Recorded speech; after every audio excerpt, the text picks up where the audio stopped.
Live FM తరపు నుంచి మీ అందరికీ ఆంధ్రప్రదేశ్ అవతరణ దినోత్సవ శుభాకాంక్షలు.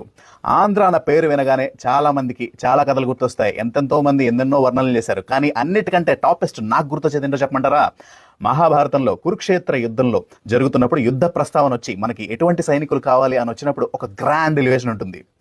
ఎవరయ్యా ఈ ఆంధ్ర వాళ్ళు అంటే, ఆంధ్ర వాళ్ళు అంటే కృష్ణా గోదావరి ఆ నదీ తీరాల చుట్టుపక్కల 30 రాజ్యాల్లో నివసిస్తూ ప్రశాంతంగా వ్యవసాయం చేసుకుంటున్న ప్రజలు. కానీ యుద్ధం అనే సిచ్యువేషన్ వస్తే మటుకు వాళ్ళకంటే వీరోచితంగా పోరాడే వాళ్ళు ఎవ్వరూ లేరు. వాళ్ళ దగ్గర 1,00,000 మంది సైన్యం, 2,000 గుర్రాలు, 1000 ఏనుగులు. మావటి వాళ్ళు అంటారు ఏనుగుని కంట్రోల్ చేసే వాళ్ళని. భారతదేశంలో ఏనుగుని కంట్రోల్ చేయాలంటే ఆంధ్ర వాళ్లే అని చెప్పుకునేవారు.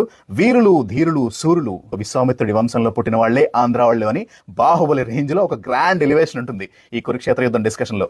అన్నిటికంటే నాకు నచ్చింది అది.